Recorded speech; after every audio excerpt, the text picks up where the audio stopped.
Ang hand, foot, and mouth disease ay kabilang sa mga sakit na binabantayan ng Department of Health kung panahon ng tag-ulan. Kung paano maiiwasan ang sakit na ito, alamin sa report na ito.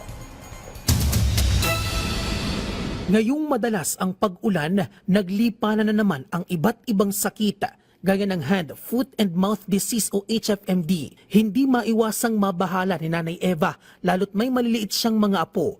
Kaya sinisiguro niya na laging malinis ang paligid para makaiwas sa mga sakit. Natatakot kami kasi una sa lahat ang mga bata na maliliit, naapektuhan sila.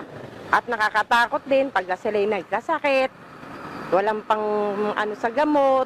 Kaya kailangan ang mga kapaligiran linisin, ayusin lahat ng mga kanal, linisin lahat ng mga basura, itapon sa tamang tapunan. Hindi man laging nababantayan sa eskwelahan ang kanyang mga apo, pinapaalala niya ang mga ito na panatilihin ang kalinisan. Sana wag silang pupunta sa mga marurumi at maghuhugas ng lagi sa lababo ng kamay at wag kakain ng nakakamay. Kailangan lagi nakabalot ang kamay ng plastic pagkakakain. Mahigpit pa rin ang paalala ng Department of Health sa publiko mula sa banta ng hand, foot, and mouth disease. Sa tala ng Health Department, bagamat pababa ang bilang ng mga kaso ng tinatamaan ng HFMD sa Pilipinas mula Mayo hanggang Hunyo, hindi dapat maging kampante dahil mabilis itong makahawa kung hindi mag-iingata, lalo na sa mga closed spaces gaya ng bahay at eskwelahan.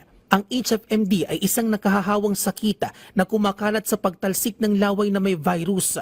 Maaari rin makuha ang virus kapag ang isang tao ay humawak sa kanyang mata, ilong at bibig gamit ang kamay na nahawakan ng bagay na kontaminado ng virus. Ang mga may sakit, lalo na kapag pinaghihinalaan o kumpirmadong kaso ng HFMD, ay dapat manatili sa bahay at iwasang munang pumasok sa paaralan o trabaho.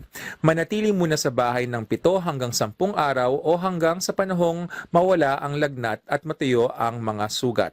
Ihiwalay ang mga kubyertos at iba pang personal na kagamitan ng taong may sakit at linisin ang lugar kung saan sila nanatili gamit ng disinfectant matapos ang nirekomendang pagkabukod.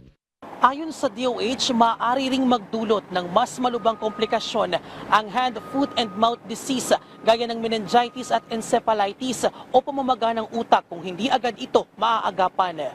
Ilan sa mga sintomas nito ay lagnat, pagkakaroon ng singaw sa bibig, pananakit ng lalamunan at pagkakaroon ng butlig sa palad, talampakan at puwitan.